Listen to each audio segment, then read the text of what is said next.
and the omnibus. So I was forced into the Archers when I was a child. And look, it's come back to bite me later on. I'm awash with this stuff. The Archers is the world's longest-running radio show, with more than 15,000 episodes broadcast. Despite being a rural flavor show, The Archers is recorded in the heart of... Welcome to the Deep Dive. Today we're digging into, well, a real pileup of events from our sources.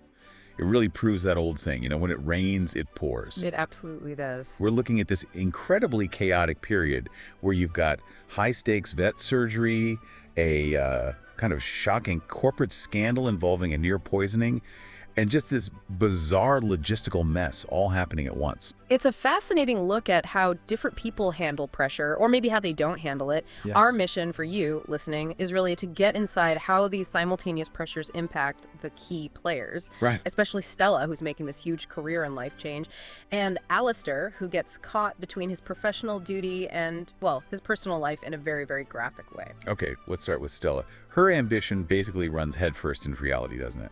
She lands this great new job, sounds exciting, but then Louis, her contact there, insists she starts Wednesday, like this Wednesday. Yeah, not the week later she was hoping for. And that Wednesday start is really the trigger for all her anxiety. The sources, they show she felt totally cornered.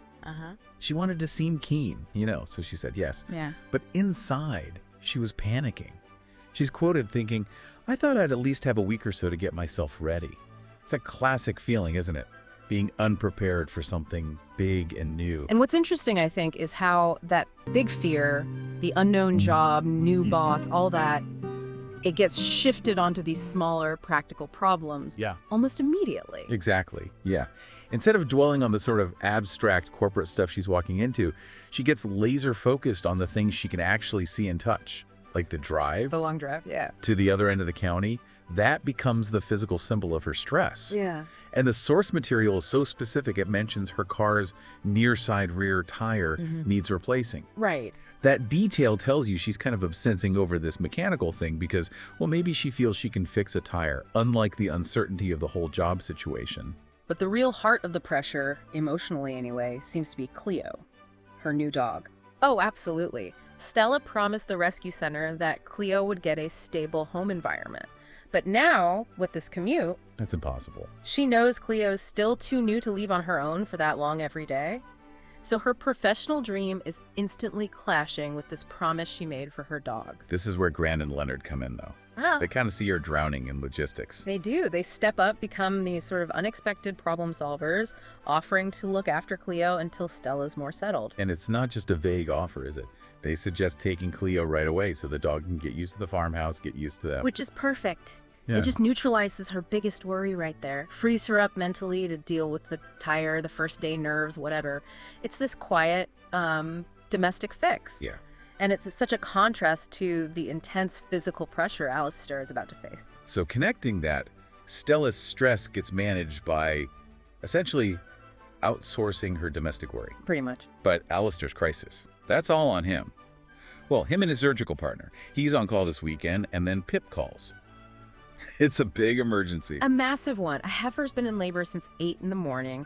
The calf is not budging, and the mother is just completely exhausted. So it's already critical when he gets the call. Definitely. A real ticking clock scenario. And what's striking is how fast he has to think. He gets there, sees blood, notes it's such a big calf causing the problem.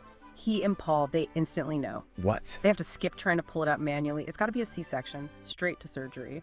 Wow, okay. And there's that little detail, right, about his boots. Yeah, it shows how rushed it was. He didn't even have his wellies, had to borrow a pair of his dad's from the farmhouse. But once he's scrubbed in, so to speak, he's completely focused. He's worried about not cutting the mother more than needed. Surgical precision. Absolutely key. And the good news comes quickly. She's unlikely to bleed out. Then Paul helps, and they manage to deliver a healthy heifer calf. Best possible outcome, really, given the situation. Amazing. But the job isn't done. Not even close. The C-section dictates the next hour or more. He can't leave. He has to suture everything back up. The uterus first, then each layer muscle, connective tissue, the skin. It's meticulous. And this is exactly when his professional life slams into his personal plans. While he's doing this incredibly intense, careful work in a barn, he was supposed to be having lunch. A nice, relaxed lunch with his old vet school friend, Ray. And not just any friend. Ray runs a small animal practice over in St. Albans, deals with, as the source puts it, pampered pets. Ah, the contrast. It's definitely there. Alistair's dealing with life and death on a farm. Ray's probably, I don't know, discussing premium kibble for someone's pug. And the lunch they were having sounds, well, pretty nice. Ian was there with Ray, trying pinchos, the little Basque snacks. Yeah, anchovy things. And Ian was apparently recommending the beef and truffle Wellington. Very fancy. So Alistair's elbow deep in, farm reality. Oh, really? Missing out on truffle Wellington. And then he gets the text from Ray. Oh, the text. It's brutal in its own way. Confirms the cancellation and then ends, "No problem, I have eaten your lunch as well."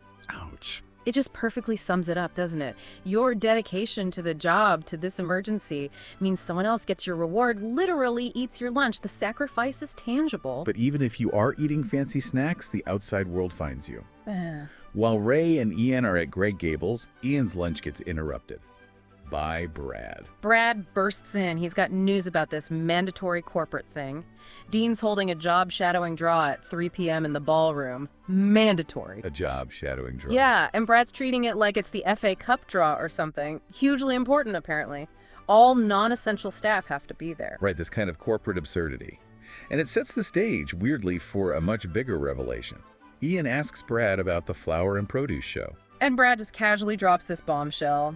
Oliver is absolutely furious with Dean because of what happened with Alan the vicar, the near poisoning. Okay, hold on. This is where the communication breakdown just seems staggering. Alan the vicar was almost poisoned. Nearly fatally. He apparently started to eat a courgette, or a corette. The source uses both terms at the second marquee for the flower show. He was judging with Dr. Malik. And Dr. Malik. She's the hero here, unsung hero. She realized instantly it was poison, and then get this, she stuffed her hand down Alan's throat and dragged it out. Saved his life. Wow, wow. But the immediate question that raises for the venue is huge. Why did nobody tell Ian? He's the head of food. Exactly. It points to this massive organizational dysfunction. Brad admits most of the staff, half the village, knew this nearly happened. The whole village. Well, maybe an exaggeration, but loads of people knew. Yet Ian, whose entire job revolves around food safety and reputation, was kept completely in the dark. It says so much about their priorities, doesn't it? Yeah. Covering up, managing reputation, even over basic safety and transparency. No wonder Ian goes straight to Dean and Oliver. Yeah, the source says Oliver was angry, which is probably an understatement, and Dean got the full hairdryer treatment. And for anyone listening outside the UK, the hairdryer treatment isn't just getting told off. No, it's intense, like really loud, aggressive, dressing down. Think Alex Ferguson yelling at a player. It shows how seriously Oliver took Dean's failure to communicate this. It's a massive liability. Huge. But then, almost immediately after this massive drama, we get the results of the FA Cup draw, the job shadowing. Back to the mundane. Brad lays out the pairings. Lily shadows Teresa from housekeeping. And then, the really awkward one. Go on. Brad himself, the porter, gets paired with Ian. The head of food he just exposed this massive secret to. You couldn't make it up. The corporate world is truly something else. It really is. So, from that weirdness, we cut back to the farm, the aftermath. Alistair's finally done stitching up the heifer.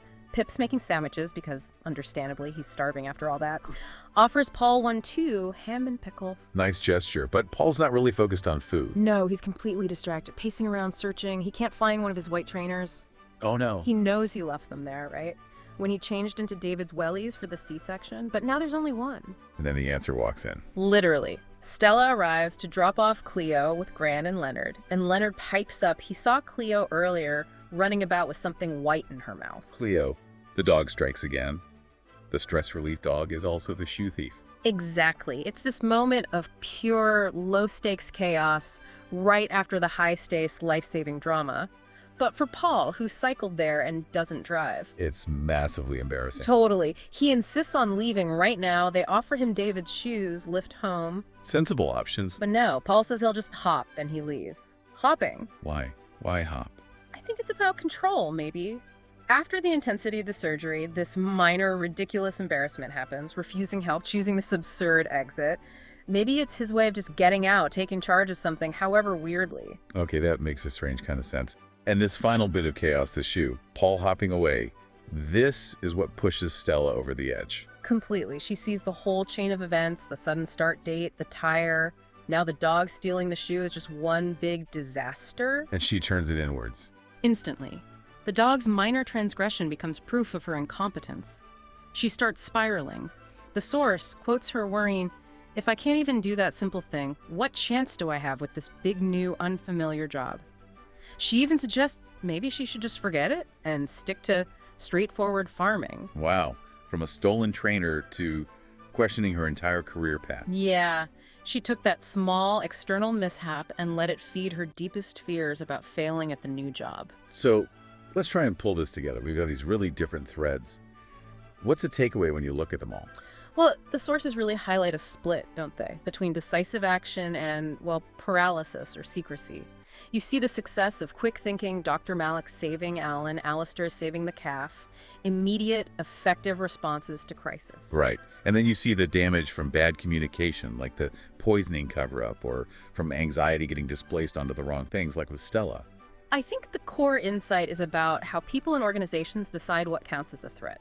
Alistair and Dr. Malik dealt with immediate physical dangers, visible threats. Yep. But the corporate culture, they prioritized hiding the near-fatal poisoning to manage reputation. That created this hidden, long-term risk for Ian for the whole venue safety record. And Stella, she focused her fear on a tire and a dog instead of the bigger unknown of the job itself. So the sources show that intense focus, like Alistair's during surgery, is vital professionally. But it can make you blind to other things like your personal life or maybe wider issues. Exactly. So here's something maybe to think about in your own world, your own job. When a crisis hits, what do you focus on? Is it just the obvious thing right in front of you, the urgent deadline, the broken machine, the missing shoe? Or are you also aware of the hidden problems, the things nobody's talking about openly? Like that toxic secret everyone else seems to know, that breakdown in communication. Because often it's that hidden problem, the one people minimize or ignore, that can end up causing the most damage down the road. So what are you doing now? Just getting ready for the next episode. Just And, moving mics around. So what do you do? I do the spot effects on the arches. Any Are you what we movements call Foley then? and- kind of. Yep. Okay. And these are all part of the paraphernalia of production. Yep. That's the ball bar. That's. This one. Yep. That's. Haley so wanted to be in their own place when their baby came. It's due in 2 months.